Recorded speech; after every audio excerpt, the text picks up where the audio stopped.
Bonjour Johan Chapelle et bienvenue dans B2B. Bonjour, merci de me recevoir. Avec plaisir. Nous vous recevons alors que la saison de ski se prépare. Elle a peut-être commencé là où vous opérez, dans le Val-de-Bagne, en 2018. Avec Selim Abdi, vous créez First Track Lab à l'époque. Ça s'appelle maintenant juste First Track, on comprendra pourquoi. Au départ, c'était une société spécialisée dans les prototypes, dans l'innovation, mais 4 ans plus tard, à l'aide d'un nouveau partenaire, vous changez de modèle, passez à la production de skis ici en Suisse.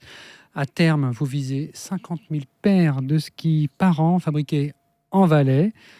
Comment est-ce que ça fonctionne? Quel positionnement adoptez-vous sur le marché? J'espère que vous nous direz tout dans quelques minutes, mais avant, on va faire plus ample connaissance. C'est la partie portrait.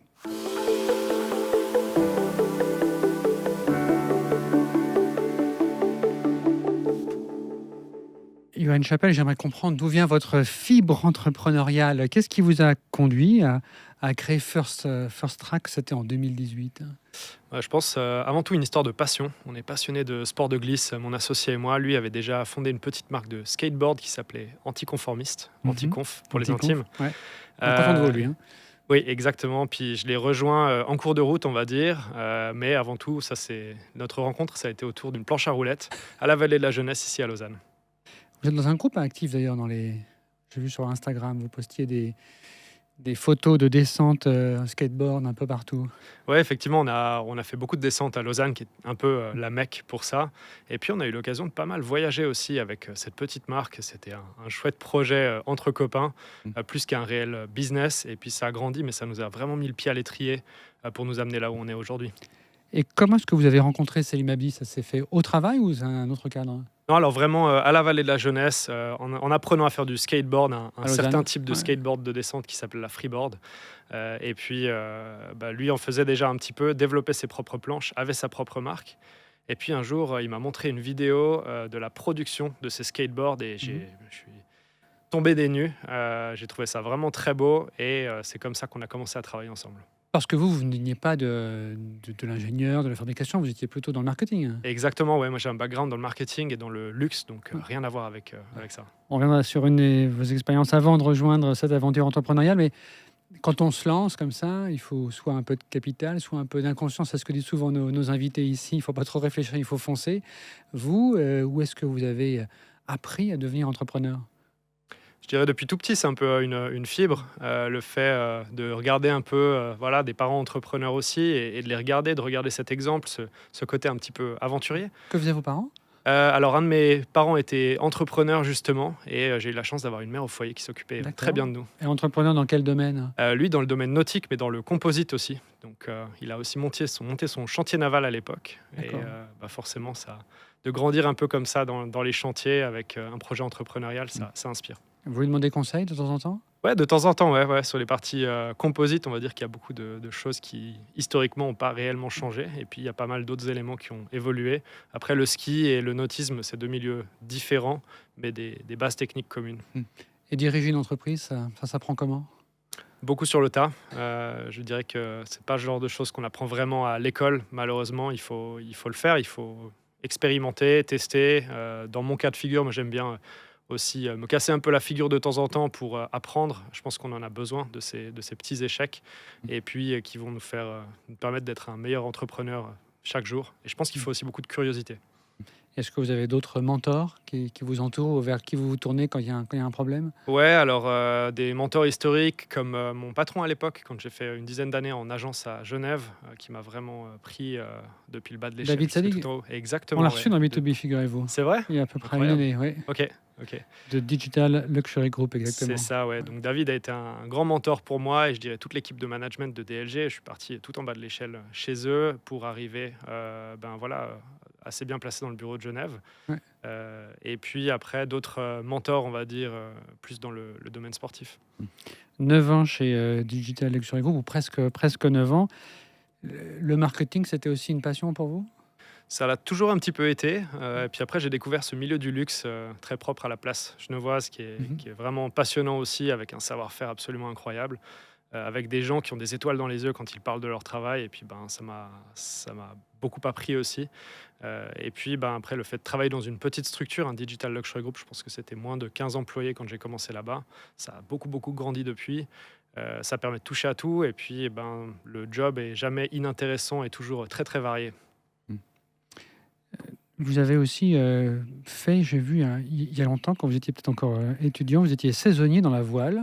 Ouais, c'est vrai. Du Kata Sailing, c'était un charter haut de gamme. Qu'est-ce que c'était exactement? Alors, c'était une autre société de mon père. Après le chantier naval, quelques années plus tard, il a fait une longue carrière, on va dire, pour subvenir aux besoins de la famille. Puis quand on a commencé à quitter le nid, il a monté sa société de charter et il faisait beaucoup d'accompagnement de course, donc c'est-à-dire le bateau de direction de course qui embarque le directeur en mer de course et qui suit un peu les régates au large. On a fait des régates pas mal entre l'Irlande, l'Espagne et la Bretagne. Donc de la voile. De la voile, ouais. Et vous faisiez quoi sur ces bateaux? J'étais équipier. Donc je faisais un peu de tout ce qu'il faut faire pour faire marcher un bateau jour et nuit. Qu'est-ce qu'on apprend dans le monde de la voile qui est peut-être utile quand on dirige une entreprise? L'esprit d'équipe, je pense que c'est la première chose. Le fait d'arriver à faire confiance à d'autres personnes, de pouvoir compter les uns sur les autres, quelles que soient les conditions, et particulièrement quand ça devient difficile. Quelque part, dans certains cas extrêmes, on met même notre vie en jeu dans les mains de nos collègues sur un bateau, de nos équipiers. Donc je pense que ça, c'est vraiment quelque chose d'extrêmement fort. Et puis après, peut-être, je dirais pour moi, dans mon cas, la patience qui m'a été assez utile. Patience dans quel sens? On ne peut pas claquer des doigts pour passer d'un point A à un point B. Il y a beaucoup de variations liées à la météo. Selon la force du vent, voilà. Ouais, exactement. Donc il faut s'adapter et puis de temps en temps prendre son mal en patience. C'est aussi quelque chose que j'ai beaucoup expérimenté sur le lac Léman où le vent n'est pas toujours là au rendez-vous. Vous avez encore le temps de naviguer? Malheureusement plus trop depuis qu'on est en Valais, mais quand j'étais à Lausanne, j'ai navigué encore énormément. Ouais. Alors justement, le Valais, on y vient dans un instant. Pour découvrir ce que First Track fait, c'est la partie entreprise.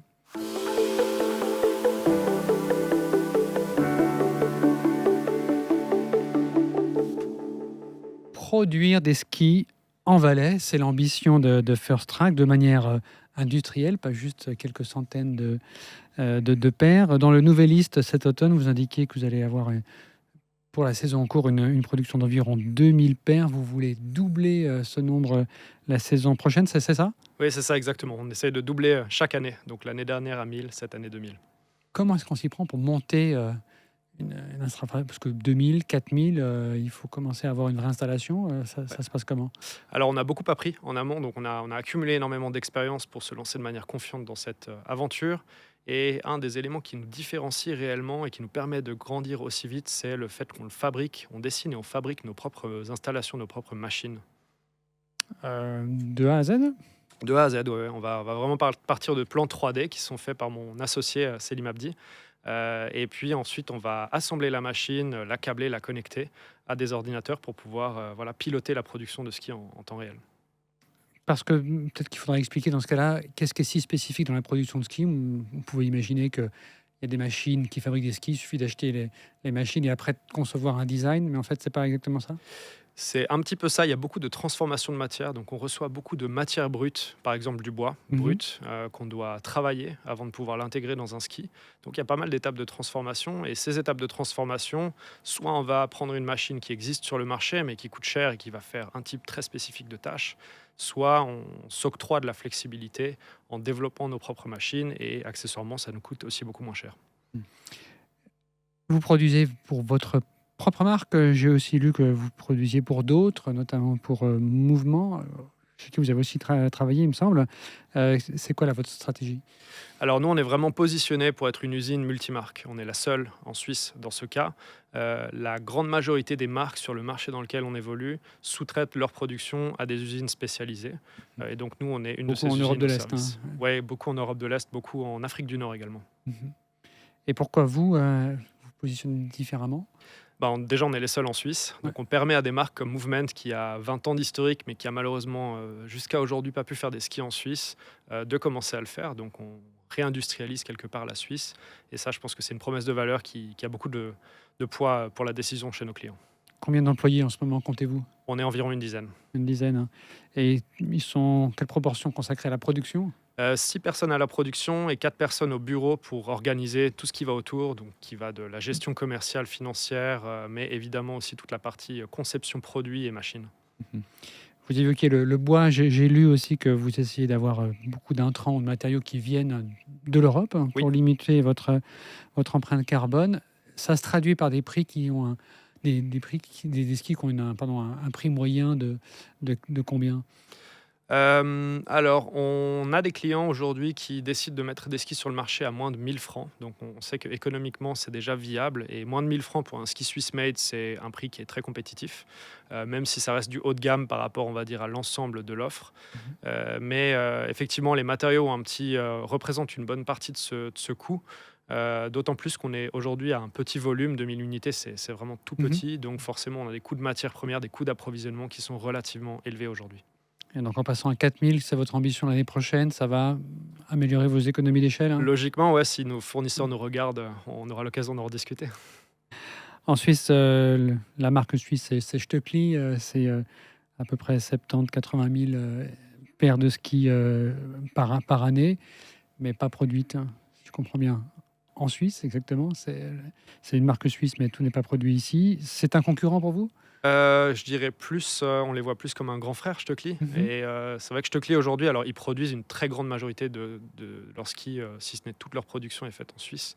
Mais la seule grosse différence, c'est que leur usine ne produit que du Stöckli. Donc d'autres marques ne peuvent pas aller produire chez eux. Donc une marque comme XO, par exemple, De mémoire, ne travaille pas avec une usine suisse aujourd'hui. Mhm. Les grands noms, c'est évidemment Aide, Atomic, Rossignol, Salomon. Eux, c'est des centaines de milliers de paires par année. Comment est-ce qu'une petite entreprise valaisanne va se différencier, va faire qu'il y aura un intérêt à acheter ces skis-là et pas ceux des grandes séries, des grandes marques internationales? Bon, alors je le disais, je pense qu'il y a le côté dont on bénéficie aujourd'hui du Swiss Made que les autres ne proposent pas. Et puis je pense qu'à terme, c'est aussi une philosophie qui est vraiment complètement différente. C'est toutes grosses usines, des méga factories comme on dit, Mhm. qui vont produire des volumes colossaux et qui du coup vont avoir très peu de flexibilité. Elles vont avoir du mal à s'adapter à un marché qui est de plus en plus changeant.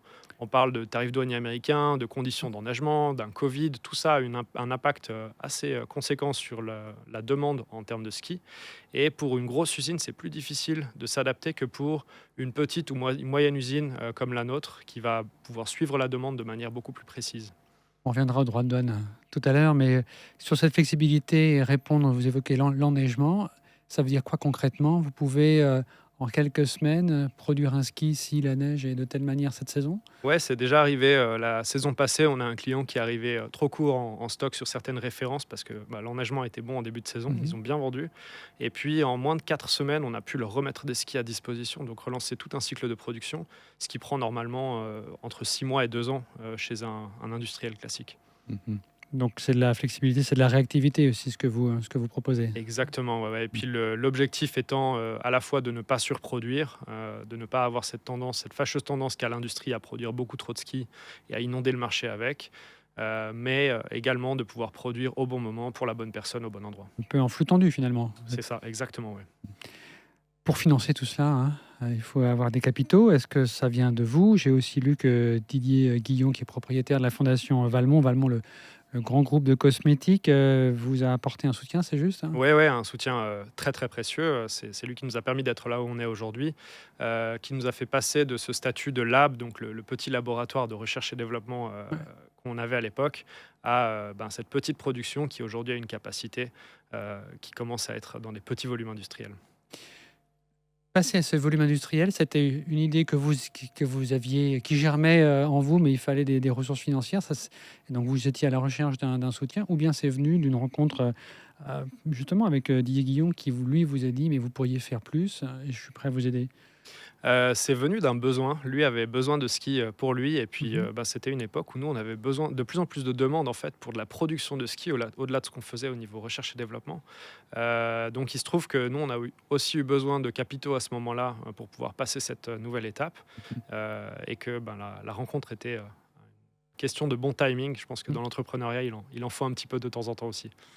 Il est devenu copropriétaire de l'entreprise ou Oui, tout à fait. Ouais. Il détient une partie assez conséquente de la société. Ouais. Mais vous en restez avec votre associé ce qui est contrôle, ou bien le contrôle a été cédé à Didier Guillon? Non, aujourd'hui, on garde le contrôle. Et puis, a priori, c'est quelque chose qu'on a envie, dans la mesure du possible, de garder le plus longtemps possible, évidemment, pour s'assurer qu'on va dans la bonne direction, qui est celle qu'on a définie initialement. Cette direction, j'ai aussi lu dans la presse, c'est 50 000 paires de skis par année. Et ça, vous pensez y être dans combien de temps? 2030-2031 serait l'objectif. Alors, c'est une capacité, donc après, il faut voir aussi d'un point de vue commercial quelle sera la demande.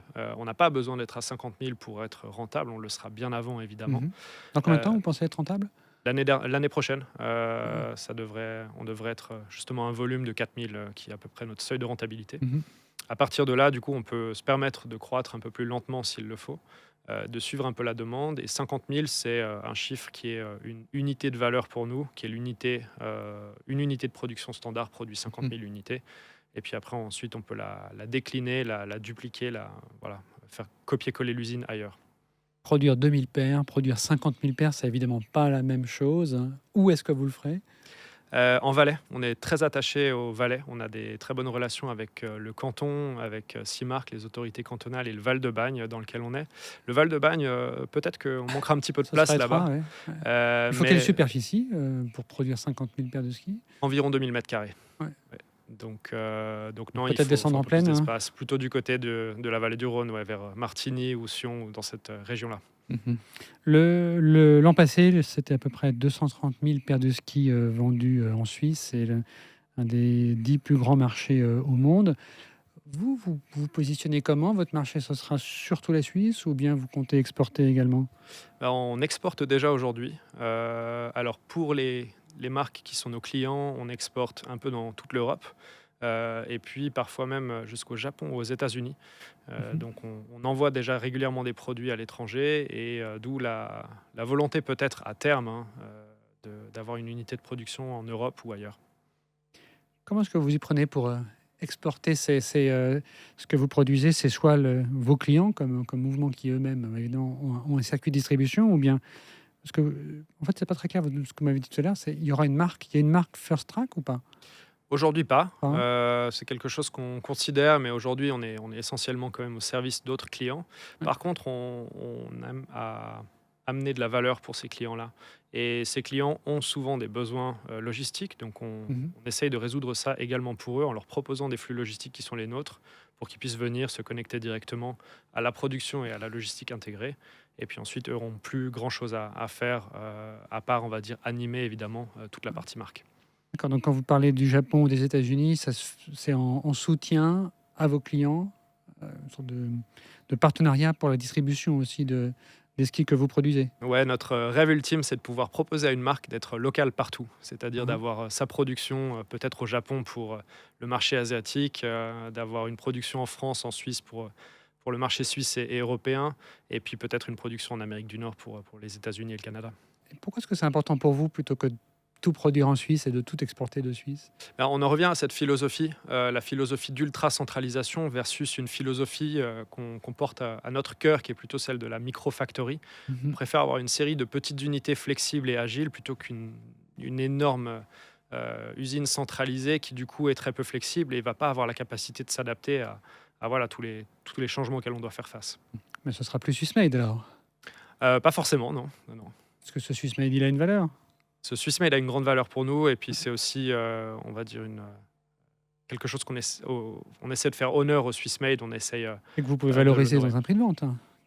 Pardon? Qu'on peut valoriser dans un prix de vente avec une marge peut-être Complètement. plus élevée parce que c'est Swiss Made. Alors, en toute transparence, on ne peut pas faire x4 sur le prix Mhm. d'un produit Swiss Made non plus. Le Fois marché deux, n'est ce pas serait prêt à déjà bien. l'accepter, mais il y a un petit premium clairement qui est lié au Swiss Made et on a de la chance d'avoir un pays dans lequel les gens sont aussi assez patriotiques et assez contents de pouvoir consommer local. Le premium, on essaye régulièrement de le mesurer. L'industrie des machines aussi travaille là-dessus. C'est quoi? C'est 20-30%? C'est ça C'est un bon ordre de c'est grandeur, un ouais. bon ordre de grandeur. Euh, Vous dites aujourd'hui, donc l'entreprise n'est pas encore rentable. Elle le sera peut-être l'an prochain. Vous continuez à recruter parce qu'il va falloir ces 4000 paires de skis que vous visez, il va falloir ce sera tout automatisé ou il y a une part manuelle importante dans vos usines? Il y aura toujours une part manuelle importante. Maintenant, c'est aussi là-dessus qu'on travaille pour essayer d'automatiser un maximum la production et surtout d'avoir une part manuelle à des endroits où ça a de la forte valeur ajoutée. Si c'est pour grossièrement charger, décharger des machines, des bras robotiques le font très bien. On a aussi des opérateurs qui aujourd'hui encore vont travailler la finition des skis à la main et on développe de nouvelles machines qui n'existent pas aujourd'hui sur le marché pour pouvoir finir les skis automatiquement. tout simplement pouvoir utiliser notre équipe de production à des endroits où elle a plus de valeur ajoutée. Vous évoquez l'importance d'avoir une production délocalisée plutôt que tout centraliser à un seul endroit et d'être flexible. On recevait il y a quelques semaines aussi dans B2B un industriel actif dans plutôt la microtechnique, l'horlogerie, la santé, qui lui mettait en avant l'importance grandissante de l'intelligence artificielle pour mieux organiser la manière dont les machines fonctionnent, aussi le suivi des stocks. Ça, c'est une technologie que vous utilisez? Oui, complètement. Alors bon, il y a tout ce qui est, on va dire, gestion commerciale, gestion des flux, que ce soit de l'approvisionnement ou des choses comme ça, où l'intelligence artificielle aujourd'hui fait partie quasiment par défaut des outils embarqués dans nos suites d'outils. Et puis sur la partie plus outillage de fabrication, là c'est quelque chose sur lequel on travaille très activement. On a même des systèmes aujourd'hui qui vont être tout bientôt capables d'identifier ce qu'on leur donne à manger. Et puis automatiquement de C'est-à-dire en s'adapter. termes de soit des matériaux, soit des conditions d'enneigement Ouais, alors typiquement un ski, on lui donne un ski qui sort d'une presse et qui est encore très grossier, qui doit être ébavuré, détouré, fini à la main. Et puis c'est des outils qui vont être capables de scanner ce qu'on leur donne à manger et de s'adapter à tout type de ski. À nouveau, on en revient à cette flexibilité et je pense que l'intelligence artificielle, pour nous industriellement, c'est une clé de la flexibilité. Vous évoquiez tout à l'heure les États-Unis et les droits de douane, 15% bientôt. On était à 39% un peu avant d'enregistrer cette émission. On attend que les douanes suisses et américaines mettent en œuvre cette réduction des droits de douane. Les États-Unis, pour vous, c'est quel marché aujourd'hui? Ça a quelle importance dans votre production? Aujourd'hui, c'est anecdotique, c'est moins de 5%. Ouais. Par contre, on a beaucoup de discussions avec des marques américaines qui ont une industrie du ski qui n'est pas très forte, paradoxalement, et qui du coup sous-traitent déjà beaucoup en Europe. Et c'est vrai que pour ces marques et pour notre développement commercial avec ces marques, c'est plus facile quand les tarifs nous permettent de leur exporter les produits qu'elles ont achetés. 39%, c'était rédhibitoire? Oui, complètement. Ouais, ouais. Déjà, le Swiss Made a peut-être moins de valeur sur le marché américain directement que sur un marché comme le marché suisse, quoique. Mais c'est vrai que le 39%, aujourd'hui, ça nous positionne tout de suite. Voilà, on se bat contre d'autres usines européennes à 15%. On ne peut pas se permettre cet écart. Donc vous saluez l'annonce du Conseil fédéral de redescendre à 15%. C'est plutôt une bonne nouvelle pour vous? C'est plutôt une bonne nouvelle. On se réjouit de voir la mise en place. Ouais. Oui, il faudrait qu'elle vienne rapidement, mais ça, on doit encore attendre. Pour vous faire connaître, on a évoqué Stöckli tout à l'heure.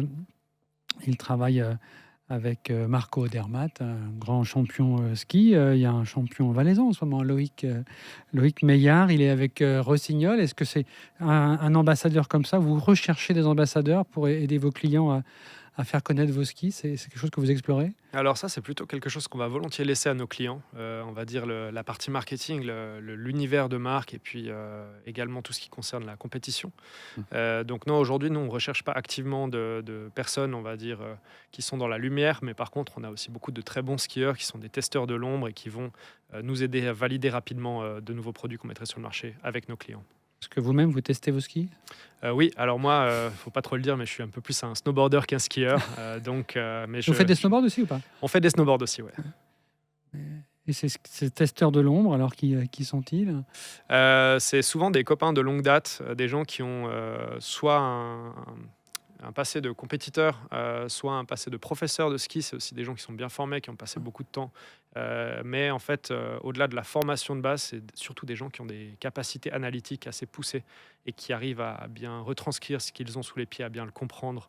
Et ça, il y a des profils qui l'ont et d'autres tout simplement pas. Avant de passer au questionnaire de Proust, encore quelques mots sur votre avenir. Donc, vous évoquez vers 2030-2031 50 000 paires de skis ou une capacité à produire 50 000 paires de skis. Vous pensez y arriver en finançant vous-même cette croissance, ou vous aurez besoin à un moment de capitaux supplémentaires? Alors, pour ce qui concerne l'atteinte du point mort, on a aujourd'hui un nouveau financier qui va nous aider vraiment à finir cette dernière année. En plus de Didier Guillon? Exactement. On peut dire qui c'est? Pas encore, Pas malheureusement. encore? Et Il est suisse encore? c'est un... ouais, il a on va dire quelqu'un d'européen. D'accord. Donc, lui va vraiment nous aider sur cette partie accélération. On essaye aussi potentiellement de se regrouper avec plusieurs autres petites marques du côté français, faire une sorte d'alliance franco-suisse pour pouvoir vraiment avoir une activité ensemble plus forte. Qu'est-ce que vous souhaitez centraliser avec eux? L'achat de matériaux, par exemple? Alors, eux, typiquement, ont plus des aspects marque. Nous, on a des aspects plus production, des capacités plus liées à la production. Donc, centraliser la production, centraliser les efforts commerciaux pour vendre des skis d'un côté à des marques ou à des magasins. Et puis, la gestion et la capacité de financement, justement en préparation d'une accélération. C'est-à-dire qu'aujourd'hui, d'atteindre le point mort, on y est quasiment. Mais demain, si on veut grandir, si on veut doubler, passer, de 10 000 à 20 000 unités par an, évidemment, ça a un coût pour lequel il nous faudra des On peut avoir une idée de l'ordre de grandeur, c'est quelques millions, c'est plus de 10 millions? Ce sera quelques millions, ouais, et ce qui est relativement peu cher pour la mise en place, on va dire, d'un réel système industriel compétitif. Merci beaucoup, Johan Chappel. On a presque fini avec vous, mais on va quand même passer avant au questionnaire de Proust.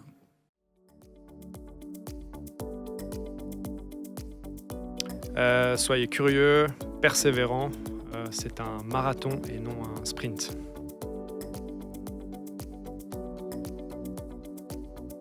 Alors un couteau suisse, de fabrication suisse, très important.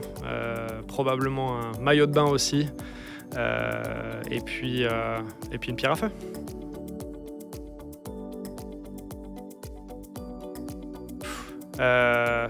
Bohemian Rhapsody de Queen. Having a good time, having a good time.